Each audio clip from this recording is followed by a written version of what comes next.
이 땅을 살아가는 모든 사람들에게 피할 수 없는 공통점이 딱 하나가 있습니다. 그것은 모든 사람은 공동체에 속해 있다는 겁니다. 저는 공동체에 저는 전혀 속해 있지 않아요. 저는 그냥 혼자 살아요. 자, 우리가 한번 봅시다. 우리의 모든 공동체 첫 출발점들은 가정으로부터 시작됩니다. 가정 없이 자신이 하늘에서 떨어진 사람 있습니까? 그래서 모든 사람은 공동체에 속함으로써 모든 것은 시작이 되어집니다. 그리고 사람의 생명이 떠날 때도 공동체를 이제 떠나는 거죠. 그러니 우리는 살아가면서 공동체를 벗어나서 살 수가 없습니다. 이와 같이 가정이라는 공동체가 있는가 하면은 또 하나는 여러분들이 이제 생을 살아가는 삶들 속에서 사회 공동체, 직장 공동체, 또한 이런 공동체가 있는가 하면은 또한 민족이라는 공동체, 나라라는 공동체, 이런 여러 가지 공동체 속에서 우리는 살아가고 있습니다. 공동체를 우리가 다른 말로 표현한다면은 생활이나 행동함에 있어서 함께하는 사람들의 모임, 다시 말씀드리면은 목적을 같이 하는 사람들의 어떤 집단적인 형태, 이것을 이제 공동체라고 말하는 거죠. 모든 나라에 그러한 공동체 형성들이 있고 이것이 우리가 역사의 흐름이다 이렇게 말하고 있습니다. 때는 BC 1446년입니다. 거대한 한 무리가 창세기 15장에 하나님의 약속을 성취하면서 홍해를 건넙니다. 그리고 시내산에 도착을 합니다. 그들은 하나님의 초자연적 역사를 통해서 홍해를 건넜을 뿐만 아니라 애굽에서 430년이라는 종살이를 뒤로하면서 그들이 그곳에서 민족을 이뤘다는 자체가 기적적인 역사입니다. 이 모든 것들이 하나님의 주관하심 속에서 이루어지게 됩니다. 그들이 홍해 바다를 건넜던 그 사건은 믿음을 가지고 있지 않는 사람들에게도 영화로도 만들어질 정도로 아주 유명한 내용입니다. 이스라엘 백성들은 마치 그 홍해를 마른 땅처럼 건넜는데 애굽의 병사들은 그 뒤를 따르다가 전부 다 물에 수장이 되어서 심판을 당하게 되는, 죽임을 당하게 되는 그 장면들이었습니다. 우리나라에도 보면은 서해 지역에 보면은, 동해 지역에는 그런 것들이 없습니다만 서해 지역에는 보면은 이런 간만의 차이에서 바닷길이 열리는 때가 있습니다. 그래서 사람들은 그것을 모세의 길이다 이렇게 붙이기도 해요. 그것은 뭔가 하면 바로 홍해 사건을 가지고 이야기를 하는 거죠. 이런 부분들이 BC 1446년에 일어난 사실, 그 누구도 부인할 수 없는 사실입니다. 그리고 이스라엘 백성들이 시내산에 머물렀던 약 한 10개월, 그러니까 출애굽으로부터 약 한 1년 사이에 일어났던 그 상황 속에서 이제 그들은 하나님의 나라의 백성으로서 공동체를 새롭게 형성하게 됩니다. 이때에 하나님은 이스라엘 백성들에게 공동체를 형성하면서 이 공동체를 보다 더 세분적으로 모든 부분들을 이루어가게 만듭니다. 심지어 하나님께서는 행진을 할 때에 그들이 이제 홍해를 건넌 것으로 끝난 것이 아니라 시내산에 머무는 것으로 끝나는 것이 아니라 하나님께서 약속하신 그 가나안 땅으로 가는 데에 너희들이 무리가 되어서 빨리 쫓아가 이런 말씀을 하지 않습니다. 행진을 하는 데 있어서도 무리들을 지파별로 형성합니다. 각각 세 지파를 형성해서 네 방향에 지파를 두게 됩니다. 그리고 모든 부분들의 진행을 하는 순서도 하나님께서 정해 주십니다. 공동체는 항상 질서가 중요한 거죠. 우리가 행동에 있어서도 질서가 있고 삶에 있어서도 질서가 있고 또한 공동체에 있어서는 영적 질서라는 것이 매우 중요합니다. 이런 모든 부분들을 하나님께서 시내산을 통하여 이스라엘 백성들에게 가르침을 주게 됩니다.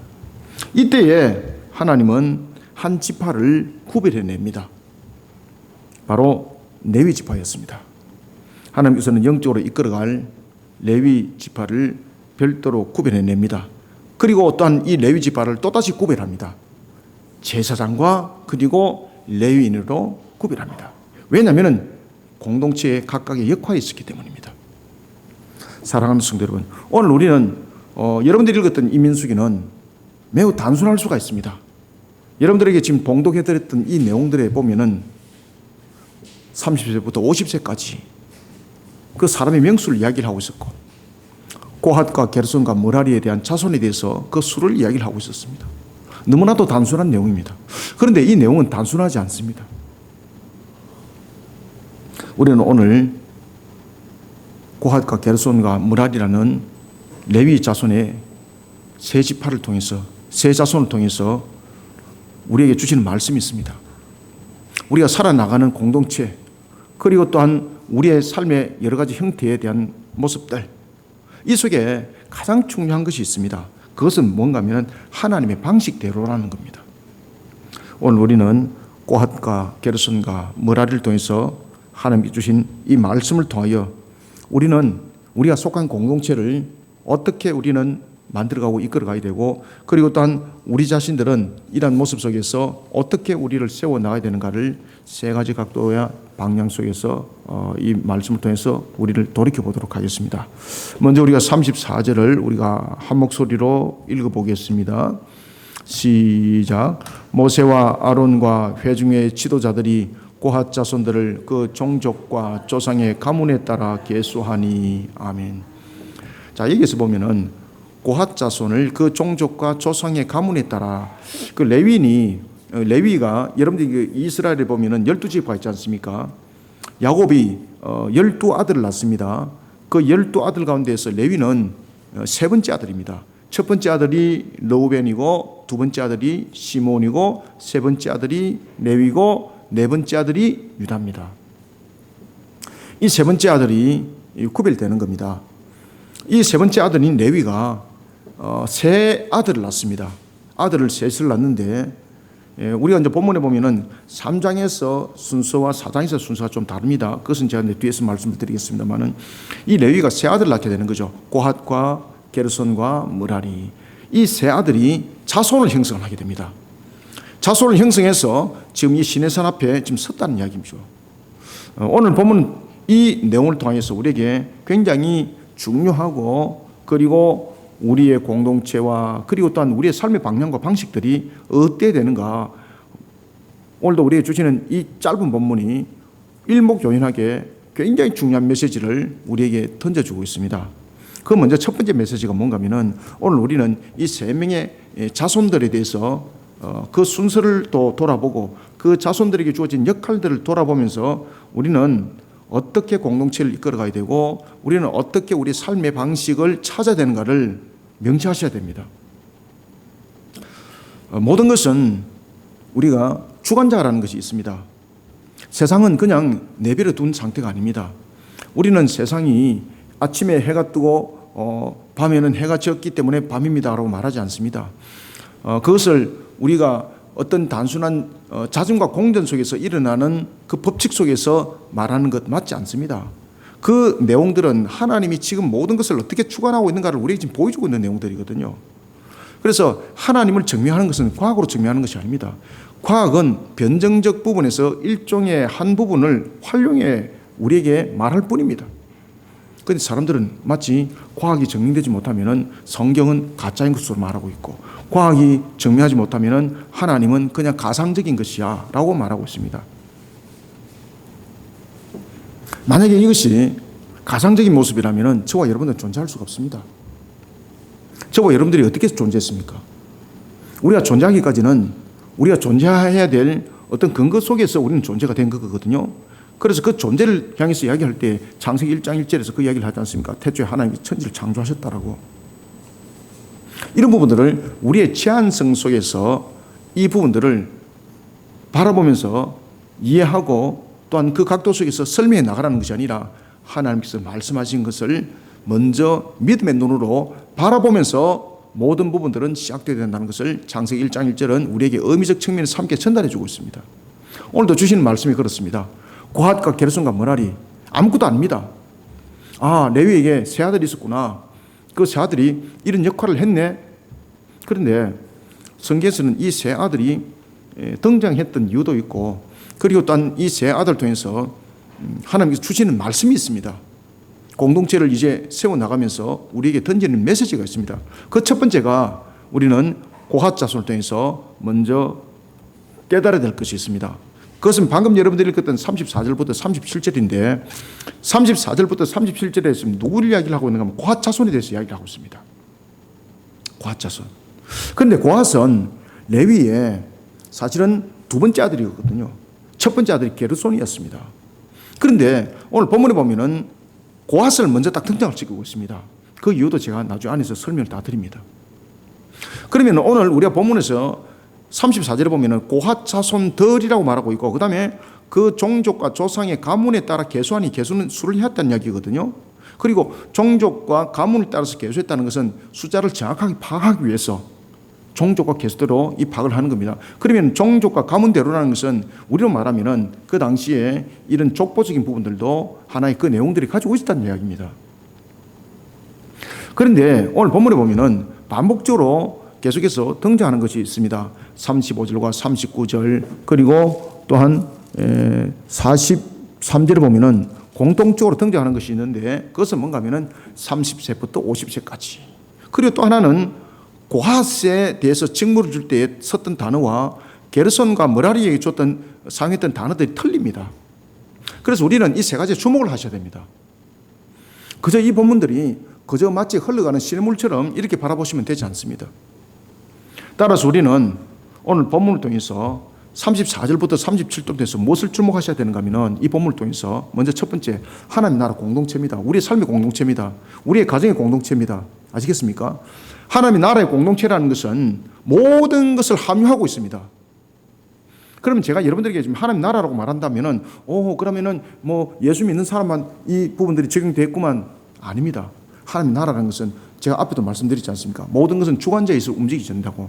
우리의 만물은 누가 주관자입니까? 하나님이거든요.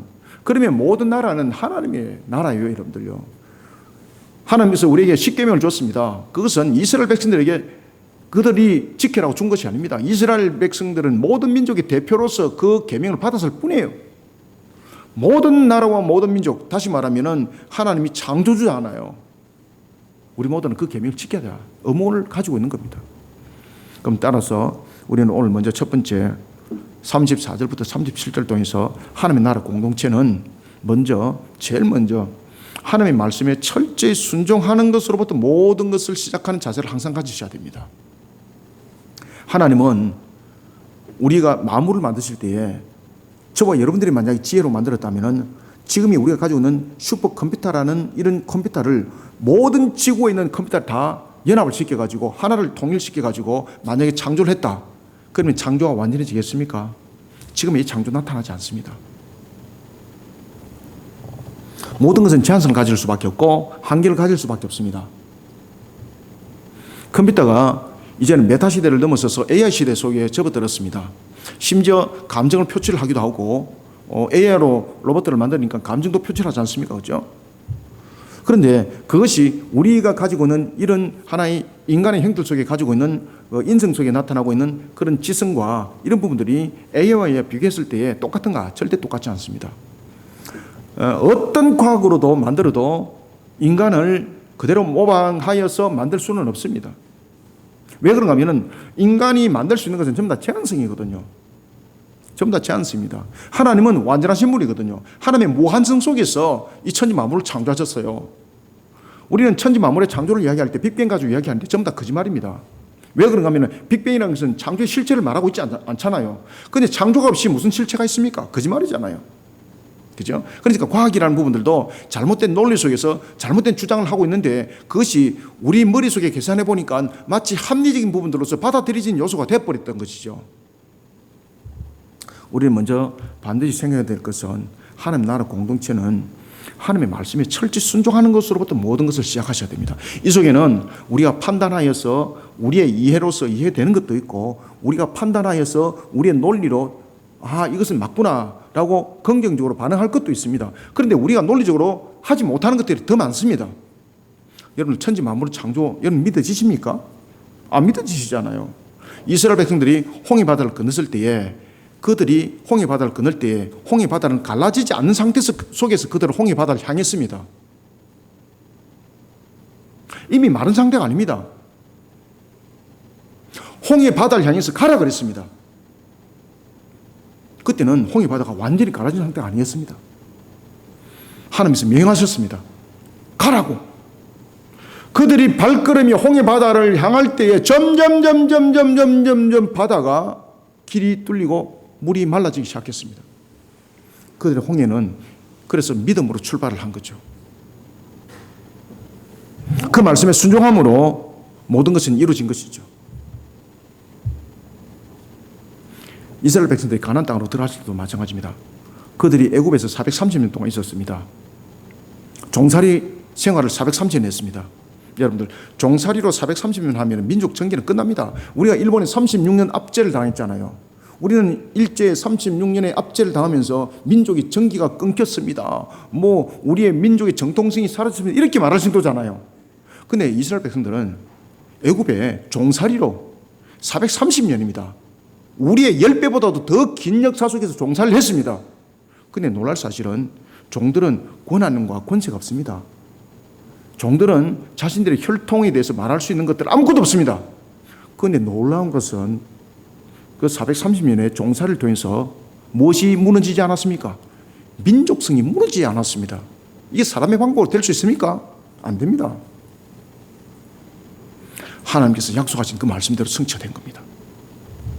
창세기 15장에 보면 하나님께서 아브라함에게 그 이야기를 하는 겁니다. 너의 후손이 400년 동안 애굽의 종살, 430년 동안 애굽의 종살을 할 것이고, 그리고 내가 그들을 인도하여서 지금 이 가나안 땅으로 다시 돌아오게 할 것이다. 그 약속이 그 말씀대로 그대로 성취되는 겁니다. 이것이 하나님이십니다. 그래서 우리의 모든 시작은 항상 하나님에 대해서 말씀하신 것을 항상 우리의 신앙의 자세와 마찬가지입니다. 우리의 삶의 방식도 마찬가지입니다. 공동체를 이끌어가는 방식도 마찬가지입니다. 여러분, 가정이 화목을 이루기를 원하십니까? 정말로 여러분들의 삶이 복되기를 원하십니까? 여러분들의 판단과 여러분들의 논리적 부분들로서 그 부분들을 헤쳐나가다 보면 반드시 올무가 있습니다. 하나님의 말씀대로 하십시오. 그러면은 막혔던 담도 가보니까 그 담이 뚫려지가 나타나는 그 역사가 일어나는 겁니다. 그래서 하나님께서 이스라엘 백성들에게 그걸 가르치는 거예요. 심지어 여러분들 창세기 6장에 보면은 노아 홍수를, 오늘도 여러분 장로님이 기도할 때 기도했지 않습니까? 노아 홍수에 관한 부분들 잘 기억하십시오. 노아 홍수가 만약에 사람의 판단으로 노아 홍수를 견딜 수 있는 만약에 그 방주를 지으라 그랬다면은 그 방주는 반드시 침몰합니다. 하나님의 방식대로 방주를 만들으니 하나님의 은혜 장중에 그 방주를 딱 붙들고 계시는 거예요. 여러분들 아시겠습니까? 하나님의 방식대로 하게 되면은 어떻게 한다고요? 하나님의 은혜 가운데 붙들어 여러분들 아시겠습니까? 그 속에 역사가 일어나는 거예요. 오늘 우리는 첫 번째 고아자손을 통해서 하나님께 주시는 말씀을 통해서 우리 제일 먼저 출발점을 잘 기억하셔야 됩니다. 기초가 튼튼해야 됩니다. 우리가 공부를 하는데 수학도 마찬가지고 영어 공부도 마찬가지고 제일 먼저 수학, 영어, 국어 다 마찬가지잖아, 그죠? 도덕 같은 경우는 윤리, 도덕 같은 경우는 기초 필요 없는 거잖아, 그죠? 그런데 여러분이 잘 아시는 것처럼 국어, 수학, 영어는 기초가 안 돼 있으면 공부 안 됩니다. 기초 튼튼. 왜 그러냐면 거기서부터 이해가 출발이 되니까. 우리의 삶도 마찬가지입니다. 모든 것은 하나님의 창조하심이거든요. 모든 창조 세계는 하나님의 운영 안에 있습니다. 하나님이 주관하시는 운영 안에 있는데 하나님의 말씀에 순종하지 아니하고 내가 무엇을 복되게 이끌어갈 수 있다, 내가 무엇을 만들어갈 수 있다 착각하시면 안 됩니다. 화복의 주관자도 하나님이십니다. 그래서 우리는 오늘 고학과 게르손과 머라를 통해서 제일 먼저 기억해야 될 것은 제가 늘 반복적으로 강조를 하는 것이 있지 않습니까? 그렇죠? 이거 여러분 10,000번 들어도 주님 오시는 그날까지 들어도 이거는 잊지 말아야 되는 겁니다. 왜 그러냐면 마귀가 이걸 가지고 흔들거든요. 제일 먼저 중요한 관점은 뭔가 하면은 기초가 무너지면 안 됩니다. 100층을 짓고 싶은데 5층까지밖에 짓지 못한 기초 가지고 무슨 100층을 짓습니까? 하루에 100층을 지을 수는 있겠죠. 바람 불면 다 무너집니다, 여러분들요. 100층을 짓고 싶으면 100층의 기초가 되어 있어야 됩니다. 여러분들이 복 받으려 그러면 복 받을 기초가 되어 있어야 됩니다. 그 기초가 어디서 나올까요? 하나님의 말씀에 순종하는 거예요. 기초를 튼튼히 하시기 바랍니다. 기초가 잘 되어 있으면은 무너지지 않습니다. 우리는 고앗을 통해서 먼저 첫 번째 하나님 나라의 공동체, 우리의 가정의 공동체. 그래서 제가 하나님 나라 공동체라고 말하면 모든 것을 다 포함한다 그랬죠. 하나님의 말씀에 철저히 순종하는 것으로부터 모든 것을 시작하시길 바랍니다. 하나님이 그것을 가르치는 거예요. 저도 국영수 공부 참 마루도 닳도록 참 많이 했습니다. 어릴 때에. 정말로 밤잠을 자지 않고 공부했습니다. 사전 가지고 달달달 외우고. 기초가 안 되시면 안 됩니다, 여러분들. 하나님께서는 이스라엘 백성들, 특히 이제 이스라엘 자손들이 시내산으로 이동할 때죠. 그 자손들을 이동하여서 이제 하나님 나라 백성을 삼을 때에 하나님이 왕이 되는 겁니다. 하나님이 군림하고 싶다는 것이 아니라 하나님이 왕이 된다는 것은 세상의 왕과 다릅니다. 세상의 왕들은 자신의 권위와 명예, 자신의 권세를 가지기 위해서, 누리기 위해서 백성들을 다스리고 백성들을 억압하고 이런 내용들을 가지고 있지만 하나님이 왕이 된다는 것은 상태가 다른 겁니다. 하나님이 왕이 된다는 것은 자기 백성을 지키고 보호하시고 자기 백성을 복되게 한다는 뜻입니다. 오늘도 하나님이 나의 왕임을 먼저 믿으시길 바랍니다. 얼마나 복된지 모릅니다. 하나님께서는 이스라엘 자손들을 시내산으로 이동하였습니다. 그곳에 그들을 머물게 하였습니다. 그곳에서 하나님은 언약합니다. 너희들이 나의 백성이 될 것이다. 그죠? 너희들이 나의 백성이 된다는 것은 하나님이 왕이 된다는 이야기지 않습니까? 그리고 하나님께서는 그들이 누릴 새 땅을 말씀합니다. 그때에 주목을 하시기 바랍니다. 그때 하나님께서 내가 너희들에게 새 땅을 허락했으니까 너희들이 빨리 가! 이미 내가 너희들이 다 예배해놨으니까 가기만 하면 돼. 이렇게 해서 그들이 하나님의 말씀을 들고 그냥 빨리 갔습니다. 그죠? 하나님께서 아무 간섭을 하지 않습니다. 오늘 본문에도 보면은 이런 식으로 하나님께서 이스라엘이라는 공동체를 영적으로 이끌어갈 그런 영적 구조, 그 다음에 지도자를 통해서 이끌어갈 그런 구조, 이런 부분들을 형성하지 아니하고 그냥 너희들에게 허락한 땅이 있으니까 너희들이 가나안 땅에 가. 그래도 이스라엘은 어떻게 됐을까요? 아무 구조가 형성되어 있는 것이 없죠. 사람만 많습니다. 약 한 250만 명이 됩니다. 만약에 이 오합지조를 하나님께서 그대로 그냥 방치한 상태 속에서 그들을 내가 너희들에게 허락한 땅이 있으니까 빨리 가! 라고만 이렇게 말했다면 그들은 어떻게 됐을까요? 첫 번째, 가나안 땅을 잘 보셔야 됩니다. 가나안 땅을 걸어갈 때는 수로 광야도 있고 시내 광야도 있고 광야들이 있습니다. 그 광야는 먹을 것이 없습니다. 광야는 여러분들이 지금 35도 이 더위 때문에 얼마나 고생을 많이 하고 있습니까? 밤잠 자기 힘들잖아요, 지금. 지금 우리나라의 역대의 일기가 지상에 이런 예보를 띄우고 난 이후에 역사상에서 지금 가장 긴 지금 여름에 밤 보내고 있습니다. 지금 역사를 계속 바꾸고 있습니다. 심지어 여러분들 보십시오. 부산에 이 정도 되면은 날씨가 선선하잖아, 그죠? 근데 놀라지 마십시오. 밤에 30도입니다, 30도. 제가 이제 사역을 교회석에서 사역을 마치고 이제 사택을 올라갈 때 사택이 오르막길이잖아요. 밤인데도 땀이 범벅이 되는 겁니다. 땀이 범벅. 오늘도 이제 새벽기도 마치고 오늘 제법 서늘했잖아요. 새벽에, 그죠? 여러분들 주무셔서 잘 모르죠, 그죠? 오늘 새벽은 좀 서늘했습니다. 그럼에도 불구하고 제가 올라가면서 땀이 범벅이 되는 거예요, 범벅이.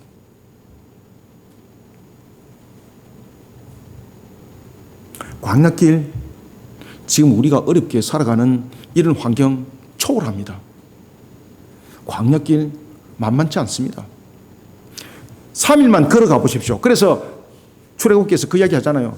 그들이 홍해 바다를 건넜습니다.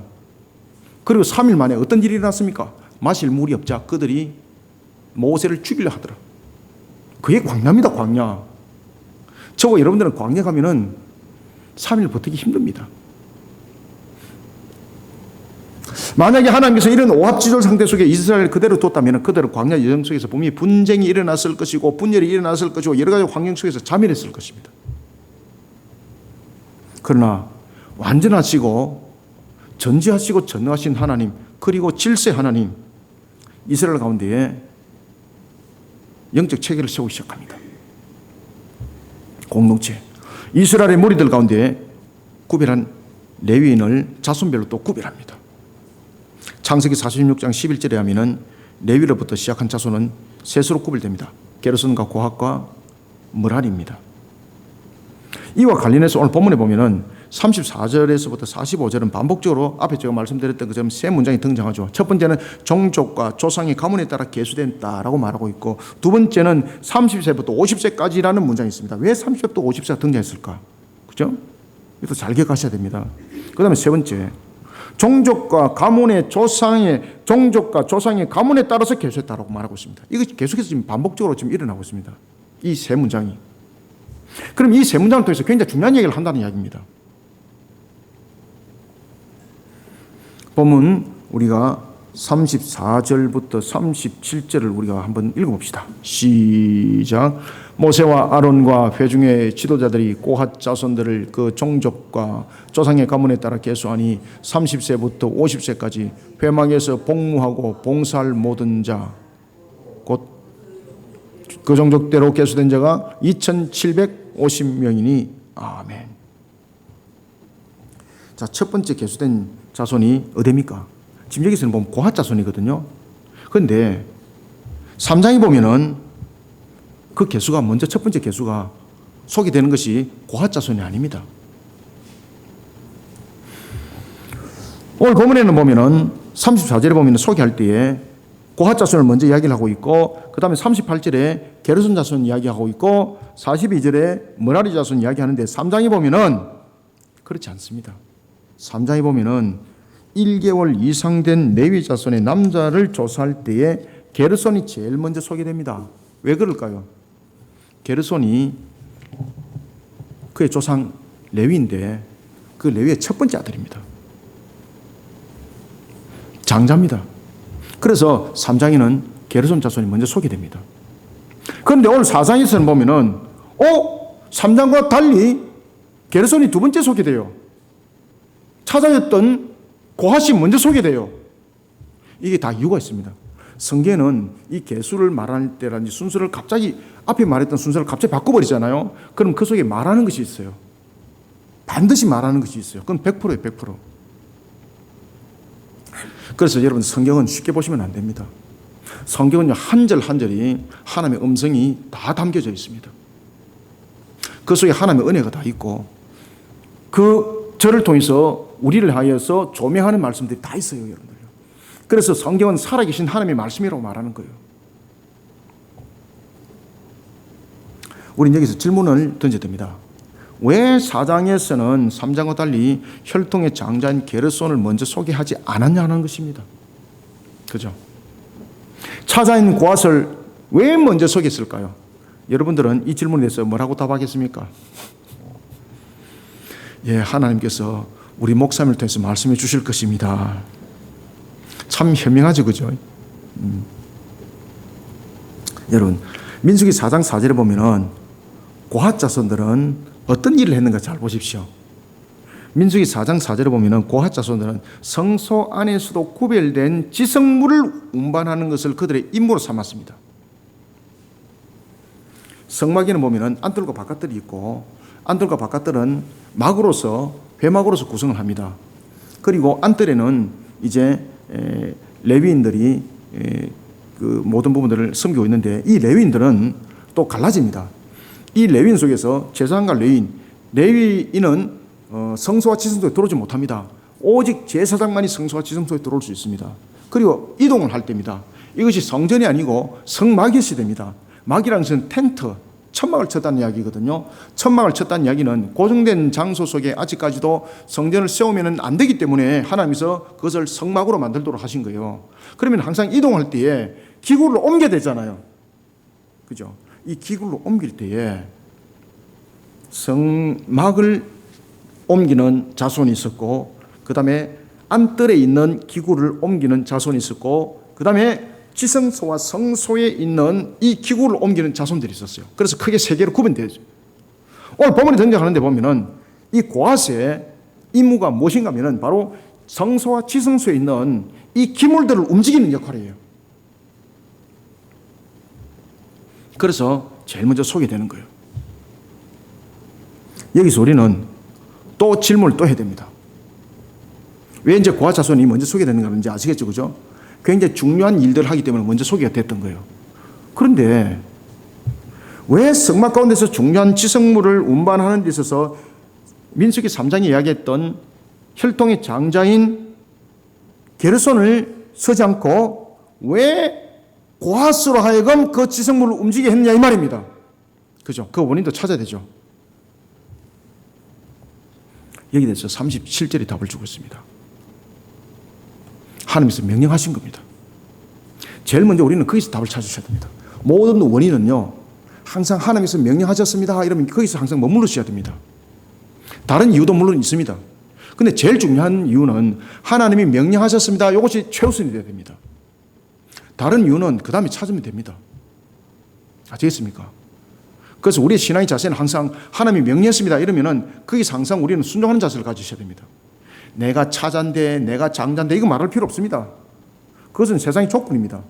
그 모든 것도 하나님께서 창조하신 속에 있는 질서입니다. 그러면 주인 되시는 하나님께서 명령하시면은 그 명령에 따라서 우리는 반드시 순종하는 자세로서 우리는 공동체를 이끌어가고 가정을 형성하고 삶을 살아가야 됩니다. 이 원칙을 잘 세우시길 바랍니다. 이 원칙을 잘 세울 때 하나님이 은혜 장중에 그를 반드시 붙들어요. 노아의 방주도 하나님께서 그 말씀대로 노아가 다 하나님 말씀하신 대로 방주를 지었거든요. 그러니까 하나님이 그 방주를 딱 붙들고 있는 거예요. 그러니까 홍수 심판 때 무너지지 않고 그 방주 안에 있는 모든 그대의 8명의 가족과 그 모든 동물들이 안에 다 살아가 있었던 거예요. 제일 먼저 내 위치를 말하지 마세요. 내가 이 정도 되면은 내가 이 정도로 가치를 쓸 수 있는데 왜 내를 첫 번째에 이야기하지 않습니까? 이런 말을 하지 마시길 바랍니다. 하나님께서 어떤 사람에게는 5달란트 줬고 어떤 사람에게는 2달란트 줬고 어떤 사람에게는 1달란트 줬습니다. 그 사람의 능력이 1달란트짜리가 되기 때문에 준 것이 아니라 하나님께서 그렇게 하셨기 때문입니다. 그러면 우리의 자세는 항상 그 말씀하심에 항상 순종하는 자세를 가지는 것이 아주 복된 자리에 내가 세워지고 하나님의 은혜 장중에 내가 붙들어진다는 것을 반드시 아시길 바랍니다. 우리는 신앙의 이 기초를 반드시 단단하게 세우셔야 됩니다. 저는 밥을 먹으면은 제일 먼저 밥상을 쳐다봅니다. 제일 먼저 찾는 것이 있습니다. 제가 뭘 찾겠습니까? 김치. 김치가 있는가 없는가. 그죠? 우리 한국 사람의 최고의 반찬이 뭡니까? 김치. 저는 김치 안 먹어요. 그런 경우도 있는데, 우리가 은연중에도 그렇게 파악하는 것처럼 은연중에도 항상 모든 것에 선택이 있어서 모든 것에 있어서 첫 번째는 하나님의 말씀에 늘 순종하는 겁니다. 은연중에도 항상 그것이 우리 몸에 익숙해져야 됩니다. 하나님께서 명령한 것이 있다면 절대 판단하지 마십시오. 나는 김치 싫어요. 이것이 우리의 판단이 될 수 있는데 그래 하지 마시고 항상 여러분들이 나를 복된 상황에 올려놓을 수 있으면 지금도 하나님 모든 것을 주관하시는 하나님은 만물의 주관자일 뿐만 아니라 화복의 주관자시거든요. 그분 앞에 서 있어야 됩니다. 그분의 방식을 따라야 됩니다. 그래서 항상 너무나도 쉬운 건데 너무나도 잘 안 지켜지고 있습니다. 하나님은 우리에게 어려운 것을 지시하지 않습니다. 너무나도 쉬운 것을 우리에게 이야기를 하고 있는데 우리는 너무나도 쉽게 잘 안 지키고 있습니다. 그러니까 삶이 힘든 거예요. 그래서 하나님께서 명령이라는 단어를 계속해서 이야기를 하고 있는 거예요. 명령, 반드시 여기서부터 먼저 출발해라. 판단하지 마라. 물론 고핫이 이 지성물을 성소에 대한 기물을 움직이는 이유가 또 뒤에 있습니다. 그 이유 먼저 말하지 마라. 제일 먼저는 하나님께서 명령하셨다는 것을 먼저 기억해라. 이제 아시겠습니까? 이유는 뒤에 제가 말씀드립니다. 왜 그들이 지성물을 움직이게 됐는가? 그것이 첫 번째 이유가 되지 못합니다. 그것은 뒤선의 이야기입니다. 제일 먼저 첫 번째 이야기는 하나님께서 그렇게 명령했다면 그 명령에 먼저 순종하는 자세가 굉장히 중요한 겁니다. 이런 신앙의 기초가 되셔야지 100층을 짓고 200층을 짓고 1000층을 짓는 겁니다. 이런 기초가 되지 않으면 1층도 못 짓습니다. 밀물과 설물 위에 세워놓은 집과 똑같습니다. 여러분, 고핫 자손이 어디에 속했을까요? 오늘 본문에 보면은 34절에 모세와 아론 이름이 나오죠. 이 고핫 자손이 모세와 아론이 속한 자손입니다. 그래서 두 번째 이유는 왜 이들이 지성물을 움직이는가 하면은 바로 고핫 자손이 모세와 아론에 속한 자손이기 때문에 그 지성물들을 움직이는 그러한 일들을 맡았던 겁니다. 왜? 모세는 이스라엘을 이끄는 전체를 이끄는 지도자였고 아론은 신앙을 이끌어가는 제사장이었거든요. 그러면은 왜 하나님께서는 그렇게 움직이게 하셨나? 여러분, 하나님께서 모세를 지도자로 세우고 아론을 제사장으로 세운 것, 조건을 세운 겁니까? 그들 시험 쳐가지고 세운 겁니까? 사법고시 쳐갖고 세운 겁니까? 아니잖아요. 하나님이 명령하신 거예요. 하나님이 명령하셔서 그렇게 세우신 거예요. 고핫 자손이 지성부를 맡은 것도 마찬가지입니다. 모세와 아론이 속한 자손이었기 때문인 것도 이유가 맞습니다. 그런데 이것이 첫 번째 이유가 되지 못합니다. 첫 번째 이유는 무엇입니까? 하나님께서 그렇게 명령하셨기 때문입니다. 우리는 우리의 구원도 마찬가지입니다. 하나님께서 우리를 선택하셨기 때문입니다. 우리의 자격으로 구원 없습니다. 우리가 자격으로 말한다면 하나님 앞에 우리는 죄진 것밖에 없습니다. 한번 여러분 되짚어 보십시오. 우리가 하나님께서 은혜장 중에 우리를 붙들고 있음에도 불구하고 우리는 하나님 앞에 행한 것은 죄짓는 것밖에 없습니다. 생각으로 죄짓고 행동으로 죄짓고 말로서 죄짓고 싫어하는 사람들 눈으로 째려본 것도 그 죄입니다. 그거 여러분들 아시겠습니까?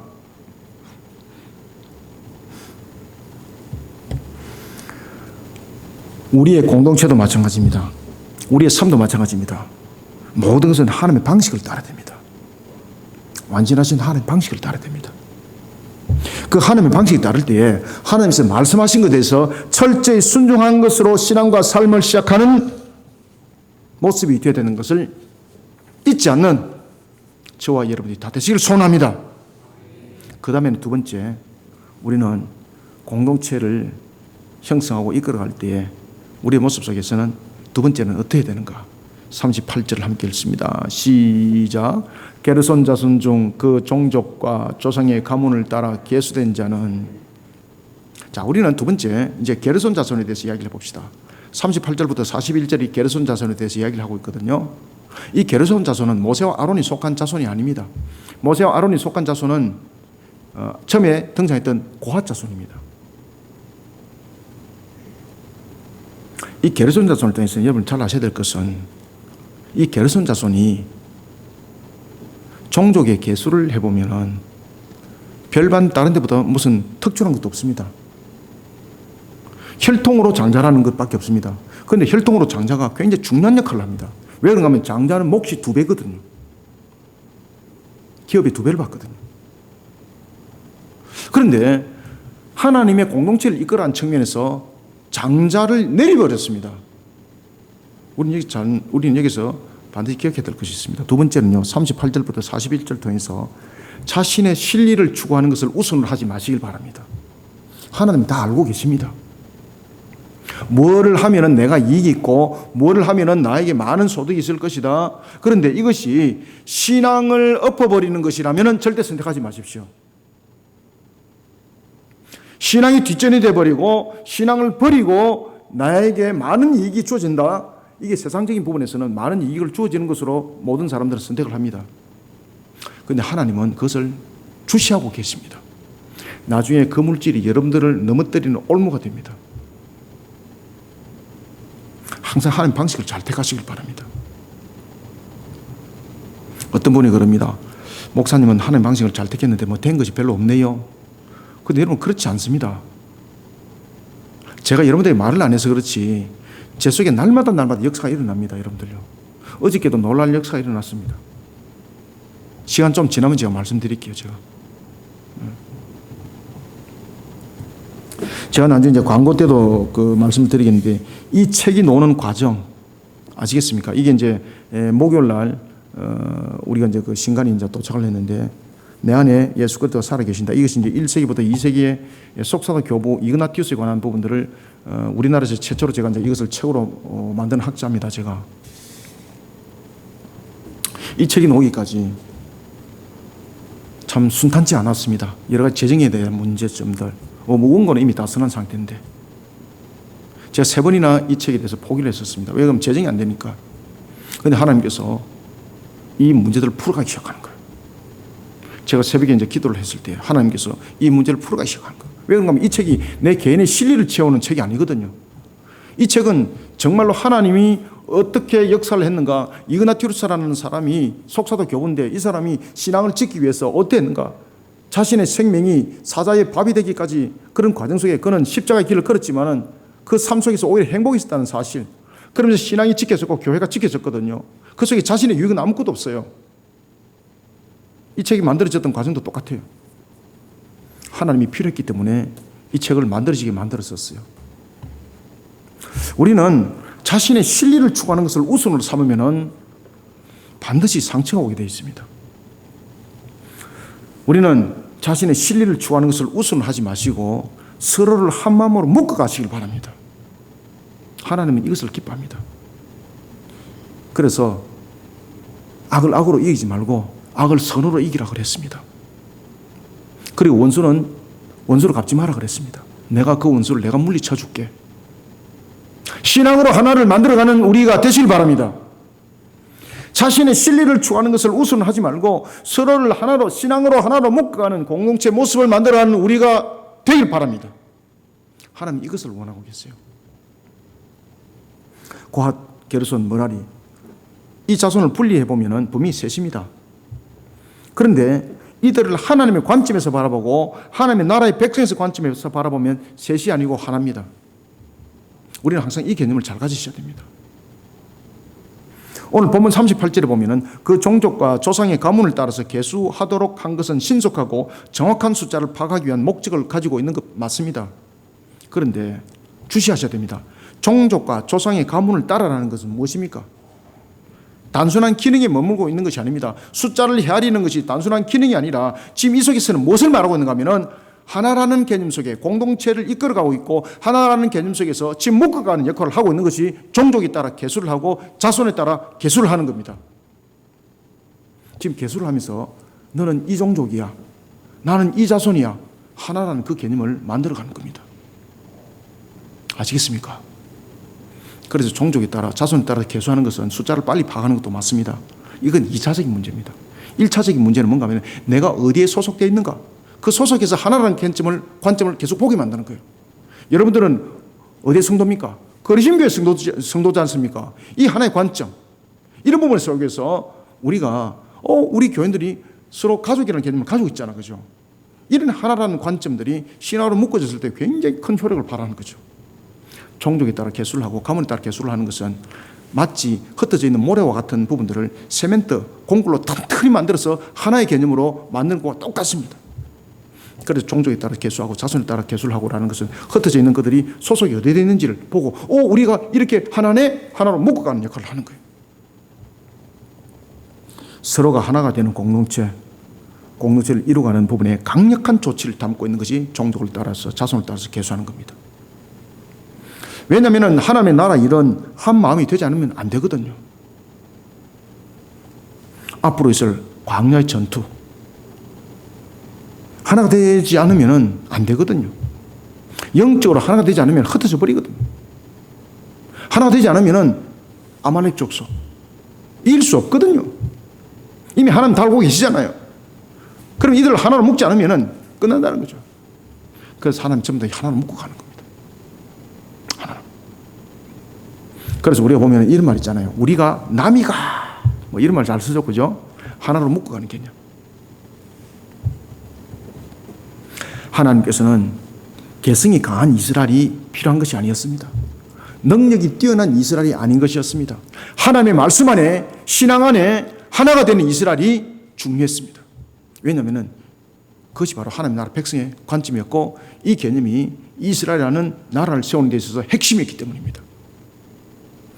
이 12지파는 개성들이 얼마나 강한지 모릅니다. 각각의 어머니가 다르잖아요. 야곱이 보면은 두 아내와 두 여종 속에서 12아들을 낳습니다. 여러분 잘 아시는 레아를 통해서는 6아들을 낳고 디나까지 합쳐서 7자녀를 낳습니다. 라헬을 통해서는 2아들을 낳습니다. 그리고 몸종이었던 실바와 그리고 빌라를 통해서는 각각 2명을 낳습니다. 그 아들로서는 12이죠. 딸까지 합치면 13명이죠.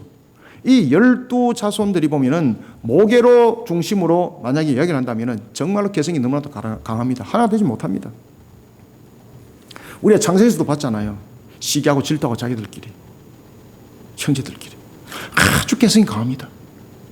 그래서 이들을 광야길을 통해서 지금 예전보다도 더 큰 민족이 되었습니다. 그러면 중요한 것은 뭔가 하면은 하나에 대한 관점을 가지고 가야 된다는 거죠.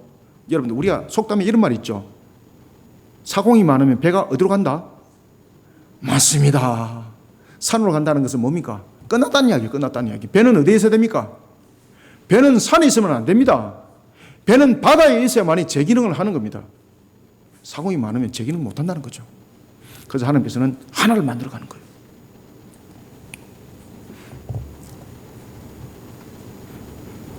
영적 전투.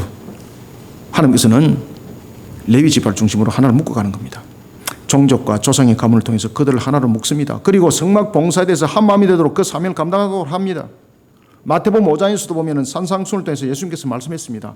열매는 마음으로부터 일어나는 결과의 산물이라고 말합니다. 마음이 흩어지면 끝나는 겁니다, 여러분들요. 마음의 통점을 가져야 됩니다. 마음은 무엇으로 통점을 가져야 됩니까? 신앙으로 통점을 가지셔야 됩니다. 진정으로 한 마음을 이루는 것이 무엇보다 중요합니다. 38절부터 41절 또 읽읍시다. 시작. 게르손 자손 중 그 종족과 조상의 가문을 따라 계수된 자는 30세부터 50세까지 회막 봉사에 참여하여 일할 만한 모든 자라. 그 종족과 조상의 가문을 따라 계수된 자는 2630명이니 이는 모세와 아론이 여호와의 명령대로 회막에서 종사하는 게르손 자손의 모든 종족 중 계수된 자니라. 아멘. 사랑하는 성도 여러분, 우리는 무엇으로 공동체를 하나로 묶어야 될까요? 종족과 가문을 통해서 서로가 하나인 것처럼 우리는 예수 그리스도의 십자가 신앙으로 서로가 한 형제와 한 자매가 되어야 됩니다. 그 외에는 우리가 개성이 너무 강하기 때문에 하나가 될 수 없습니다. 자신의 진리를 추구하는 것을 우선으로 하면 안 됩니다. 예수 그리스도의 보혈의 십자가는 무엇입니까? 자신을 내어놓음이거든요. 자신을 헌신함이었거든요. 자신의 생명을 내놓음이 있지 않습니까? 그래서 우리는 우리의 진리를 앞서면 안 됩니다. 십자가로서 그 신앙으로 우리는 한 형제 한 자매가 될 수가 있습니다. 서로를 하나의 마음으로 묶어가는 공동체. 오늘도 우리 공동체는 하나님의 방식을 따라야 됩니다. 이런 하나님의 방식을 따라야 됩니다. 하나님의 방식을 따라서 십자가의 사랑으로 하나가 되어야 됩니다. 하나님의 방식대로 하나님의 영광을 이루는 하나님의 거룩한 공동체, 또한 가정의 공동체가 되기를 소원합니다. 마지막으로는 42절을 읽읍시다. 시작. 머라리 자손의 종족 중 그 종족과 조상의 가문을 따라 계수된 자는. 아멘. 아멘. 네. 42일까지만 읽어라 했으니까 41일까지만 그냥 멈추세요. 자, 여기서 우리는 마지막으로 세 번째, 처음에는 고핫이었고 두 번째는 게르손이었고 그 다음에는 머라리잖아요. 머라리를 통해서는 여러분을 깨달아야 될 것이 있습니다. 이 세 자손들 가운데서 누가 제일 인구가 많을까요? 머라리입니다. 머라리 3200명. 우리는 마지막으로 42절과 그리고 43절, 44절, 45절 통해서 사람의 생각하는 편에서 합당한 것을 찾으면 안 됩니다. 사람이 생각하는 편에서 합당한 것을 찾는 것이 아니라 하나님의 합당한 방식으로 서로를 하나로 묶어가는 공동체, 저와 여러분들이 다 되시기를 소원합니다. 당시 게르손은 일의 분량이나 그 성격을 봤을 때 충분히 고핫 자손을 향해서 불만을 터뜨릴 수 있었습니다. 왜냐하면 성막의 중요한 일은 고핫 자손이 맡았던 것이죠. 그런데 고핫 자손 가운데서 모세와 아론이 고핫 자손에 속했잖아요. 그래서 고핫 자손에 속했기 때문에 그들에게 성전에 있는 지성소와 성소에 있는 기물을 나르는 중요한 역할을 시켰다고 말한다면 이거는 무엇이 될 수 있습니까? 특혜가 될 수 있습니다. 특혜. 왜? 혈통으로 보자는 거지. 혈통으로 보면은 게르손이 첫 번째잖아요. 그래서 민수기 3장에서 제일 먼저 게르손이 먼저 속이 됐잖아요. 그 차자였던 그 머라리 고핫 자손. 그런데 그 고핫 자손이 성전의 기물, 가장 중요한 그 기물들을 운반하는 일에 그들이 역할을 했습니다. 그 이유가 하나님의 명예라는 이유가 안 논다면은 만약에 모세와 아론이 그 고핫 자손에 속겠습니다라는 이유가 첫 번째 등장한다면은 이거는요, 특혜. 아시겠죠? 그래서 모세와 아론이 고핫 자손에 속한 것은 두 번째 이유가 되는 거예요. 첫 번째 이유는 그들이 하나님께서 명령했기 때문에 그들은 그 지성소에 있는 성소에 있는 기물들을 움직이는 중요한 역할을 했던 거예요. 그래서 만약에 사람의 생각으로 말한다면은 분명히 분쟁이 일어납니다. 지금 이 일에. 맞죠? 그죠? 왜? 나중에 여러분 그 광야길 통해서 그런 분쟁들이 일어납니다. 나중에 이제 고핫 자손이 아론과 모세와 속한 자손이 있지 않습니까? 나중에 고핫 자손 속에서 나중에 모세와 아론한테 덤비 듭니다. 그 중에 똑똑한 지도자가 있었거든요. 그러니까 봐라, 우리가 너희들보다 똑똑하다 이러면서 당을 막 지어버리는 거예요. 당을 지어가지고 모세 아론에게 대항을 합니다. 하나님 있어요. 그들 전부 다 불태워버립니다. 땅을 갈라가지고 전부 다 삼켜버립니다. 제일 중요한 것은 하나님의 항상 명령 속에서 우리는 순종해야 되는 겁니다. 내 능력과 내 자격, 죄송합니다, 우리는 하나님 앞에 죄진 것밖에 없습니다. 제일 중요한 것은 완전하신 하나님께서 명령하신 것에 대해서 늘 순종하는 자세가 굉장히 중요합니다. 게르손 찍소리 못합니다. 왜 그렇습니까? 모세와 아론이었기 때문에 고핫 자손이 지성물과 성소에 있는 그 기물들을 날랐다 이렇게 되면은 이것은 특혜거든요. 특혜이기 때문에 싸움이 날 수 있었어요. 그런데 제일 먼저 하나님께서 명령을 해요. 명령을 해서 순종하도록 만들어요. 사람의 생각과 판단에서 합당한 것 나타나지 않습니다.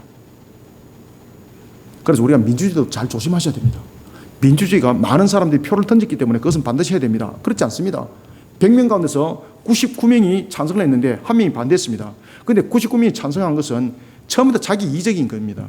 그런데 한 명이 반대한 것은 정말 정의로운 것입니다. 그러면 우리의 선택은, 민주주의라는 선택은 99명을 선택합니다. 그런데 하나님의 선택은 그렇지 않습니다. 하나님의 선택은 공의로움을 선택합니다. 아시겠습니까? 이것이 하나님의 방식입니다. 우리는 세상을 민주적 방식이 아니라 하나님의 공의로운 방식으로 나라를 바꿔야 합니다. 그래야만이 나라가 건강해집니다. 우리의 삶도 그렇습니다. 우리의 가정도 그렇습니다. 그래서 사람이 생각하는 그 편에서 합당한 것을 찾으시면 안 됩니다. 항상 하나님의 합당한 방식으로 모든 것을 엮어가시길 바랍니다. 그래야만이 그 불만도 전부 다 잠재워집니다. 어떤 자손이 이렇다, 어떤 자손이 저렇다, 말썽이 나타날 수밖에 없습니다. 오늘 본문에도 보면은 분명히 지성물을 옮기는 부분에 있어서 하나님께서 명령을 했습니다. 첫 번째. 두 번째 이유는 모세가 아론이 그 고핫의 지파의 자손에 포함이 되어 있었습니다. 또 하나는 고핫 자손이 지성물을 옮길 수 있는 또 세 번째 이유가 있었습니다. 게르손이 움직이지 못하는 세 번째 이유가 있었습니다. 그것이 바로 뭔가 하면은 하나님께서 이 지성소와 성소에 있는 기물을 옮기는 것을 예배의 일종으로 삼았던 겁니다. 자, 여러분들, 지성소와 성소는 누구만이 들어갈 수 있다고 그랬죠? 하나님께서 뭐라고 명령했죠? 제사장만이. 레위인들 아무도 못 들어가요. 고핫 자손들도 못 들어가요. 자손들은 못 들어가요. 오직 아론에 속한 그 자녀들만이 그 안에 들어갈 수 있었어요. 제사장으로서. 그러면은 굉장히 재밌는 이야기가 있습니다. 오늘 본문에 보면은 고핫 자손들이 그 봉사했다는 그 단어를 통해서 아바들 단어를 딱 쓰고 있어요. 아바드. 이 아바드라는 단어는 뭔가 하면은 일하다 섬기다는 뜻이거든요. 히브리어로. 그런데 이 일하다 섬기다는 이 뜻에 무엇이 있는가 하면은 예배라는 의미를 담고 있어요. 그러면은 고핫과 게르손, 므라리자 가운데서 지성소와 성소에 있는 기물들은 전부 다 예배와 관계가 있거든요. 그러면 하나님께서 왜 고핫 자손에게 그 기물을 옮기도록 했는가? 라고 말한다면은 아바다는 단어가 답을 주고 있어요. 한글로서 이제 번역을 그렇게 했는데 히브리어 속에서는 분명히 아바다는 단어를 딱 쓰고 있어요. 이 아바다는 예배의 일종입니다. 그러니까 기물을 옮기는 것도 하나의 예배의 모습으로 담게 된다는 거죠. 그러니 다른 자손들은 옮기면 안 되는 거예요. 예배에 대한 개념을 가지고 있는 성소와 지성소는 오직 누구만이 들어갔습니까? 아론과 그의 아들들만 들어갔습니다. 그래서 고핫 자손이 그 기물을 옮기는 겁니다. 사람의 합당한 것으로 말한다면 이 기물을 누가 옮겨야 되는 겁니까? 게르손이 옮겨야 되는 거죠. 게르손. 그죠? 왜? 그 집안의 장자니까. 특히 여기서 종사라는 단어를 히브리어로 쓰고 있는데 이 단어는 아바드입니다. 아바드. 예배라는 거죠. 지성물을 옮기는 것을 하나님께서는 예배의 연속으로 보고 계신 거죠. 그러니 제사장이 속한 고핫 자손이 성소의 그리고 지성소의 기물을 운반하는 것은 너무나도 합당한 것이었습니다. 그러므로 여기에 대해서 혈통적으로 장자인 게르손 자손이 불만할 수 없었습니다.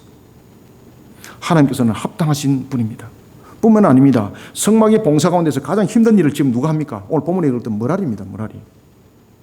그런데 왜 머라리 자손이 제일 힘든 일을 할까요? 불만할 수 있잖아요. 우리가 여러분 일을 하다 보면 편한 일을 하고 싶지 힘든 일을 누가 하고 싶습니까? 여러분들은 혹시 자원해서 힘든 일을 하고자 합니까? 그러면 복 받을 것입니다. 여러분들이 헌신하여서 허드렛 일을 하기를 원하십니까? 사람들이 볼 때 아이고 바보 같은 거지, 멍청한 거지, 이거 그냥 옆으로 싹 빠지면 되는데 요령도 모르고 누가 복 받을까요? 주님은 다 보고 계시거든요. 가장 허드렛 일을 먼저 공동체에 헌신한 사람, 그가 나중에 복 받습니다. 머라리가 지금 세 자손 가운데서 제일 숫자가 많습니다. 제일 힘든 일을 합니다. 사람의 눈으로 보면은 숫자가 제일 많은 사람이 제일 권력이 세잖아, 그죠? 큰 소리 제일 크게 외칠 수 있는 거지 않습니까? 민주적이라는 단어로 말한다면 말입니다. 그죠? 민주적인 부분에서 투표를 했다. 자, 지성소에 대한 물건을 나르고 성소에 대한 물건을 나르는 것 투표했다. 그러면은 이 투표 속에서 누가 당선되겠습니까? 머라리 자손이지, 머라리 자손. 머라리 자손의 수가 제일 많아요. 그럼 민주주의 방식에서 투표하면은, 자 봅시다. 민주주의 방식에서 투표를 한다면은 머라리 자손은 3,200명, 고핫 자손은 2,750명, 250명 작아요. 250명 작은 게 450명 작아요. 자, 그 다음에 게르손 자손 2,630명, 3,200에서 2,630하면 570명 작아요. 자, 그럼 투표했다. 그러면은 지성소에 있는 성소에 있는 가장 중요한 기물을 투표를 해서 나른다. 그러면 누가 나를까요? 머라리 자손 3,200표. 민주적인 방식으로 말한단 말입니다. 그래서 신앙은 민주라는 부분들로서 들고 들어오시면 안 됩니다. 신앙은 항상 하나님의 공의로움이라는 것으로서 들어오셔야 됩니다. 하나님의 공의로움은 때로는 세상 방식과 완전히 다릅니다.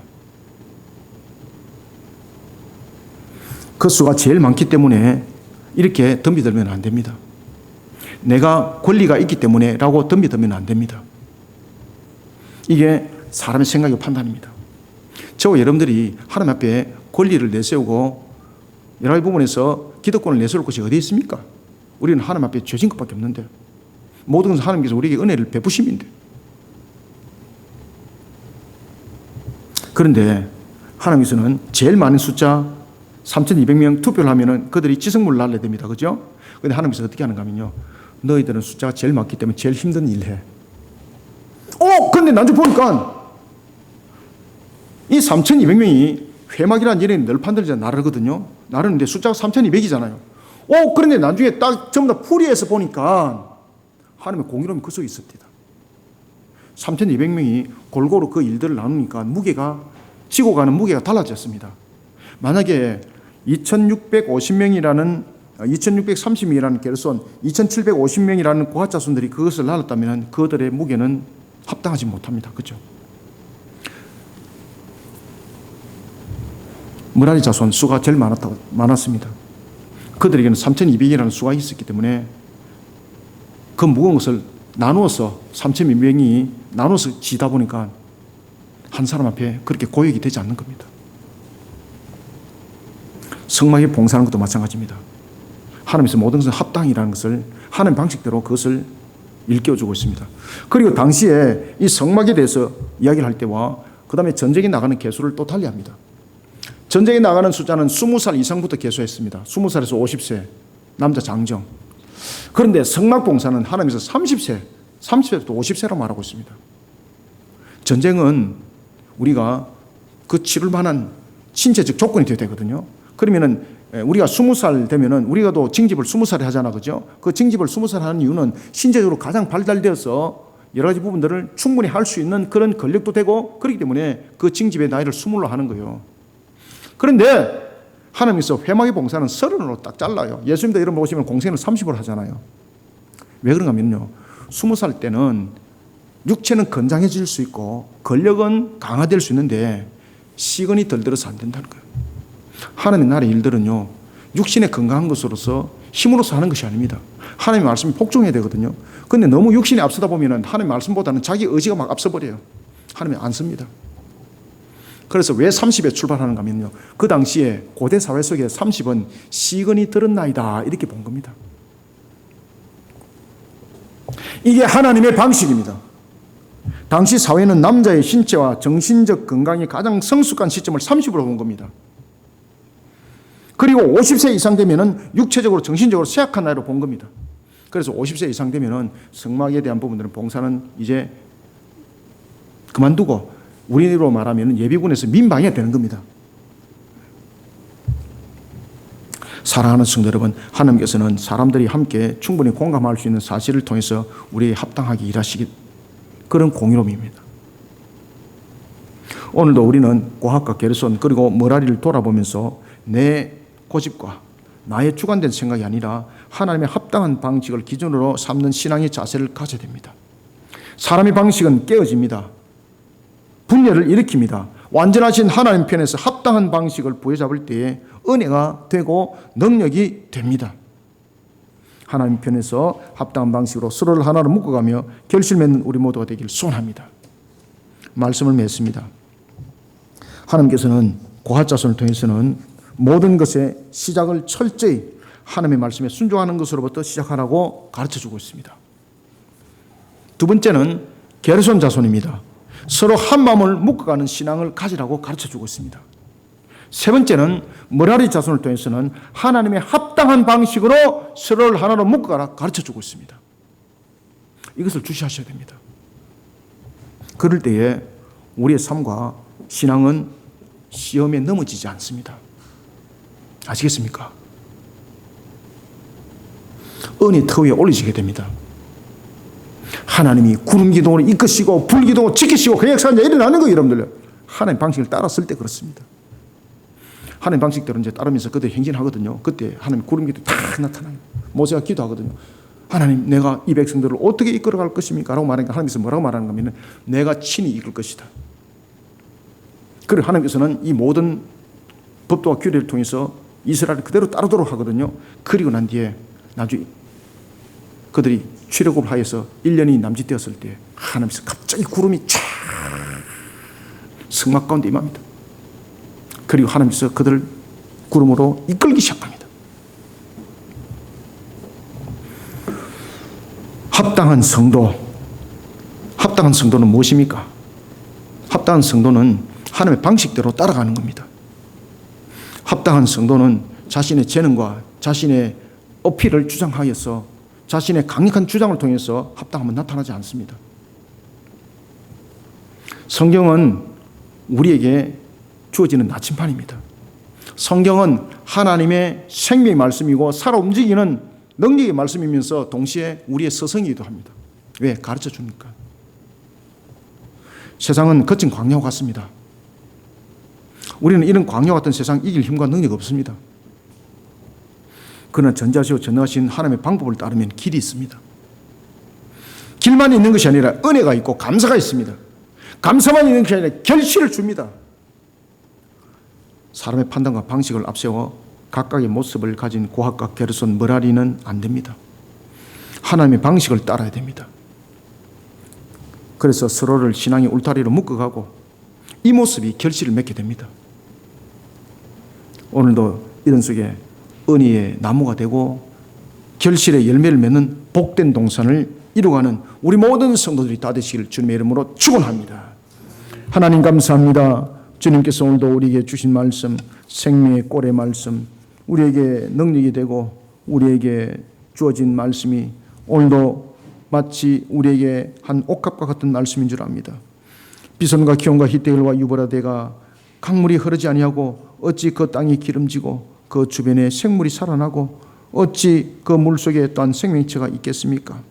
흘러야 되는 것이오니 그 흘러가는 것도 나의 개성과 나의 주관이 아니라 하나님의 방식대로 하나님께서 말씀하신 대로였습니다. 오늘도 우리의 삶들, 우리의 형태들, 우리 모든 모습들에 갖춰갈 모든 기초적 부분들은 먼저 하나님의 말씀대로 순종하는 길을 따라가심이고 또한 하나님의 합당한 방식을 따르는 것이오니 우리의 신앙들이 이러한 견고한 신앙 가운데 세워지게 도와주옵소서. 우리는 때로는 부족함이 많습니다. 어리석기도 합니다. 무지하기도 합니다. 하나님이여 우리를 도와주시옵소서. 주님의 영으로 늘 충만케 해주시고 늘 신앙으로 주를 바라보면서 달려갈 수 있는 영적 눈이 펼쳐지고 영적 눈이 확장되어지고 영적 눈이 밝아지게 하여 주시옵소서. 이런 가운데 우리 모든 성도들 걸어가는 걸음들마다 여호와 동산 이루어지게 하여 주옵소서. 감람나무, 무화과나무, 포도나무의 축복이 어찌 열매가 없이 하나님의 결실이라 말할 수 있겠습니까? 우리 모든 성도들 은혜 결실을 풍성히 맺어가는 하나님의 방식대로의 결실을 맺어가는 역사, 하나님의 열매가 되게 하여 주옵소서. 은혜 충만한 길을 열어주시길 소망하며 예수님의 이름으로 기도드립니다. 아멘.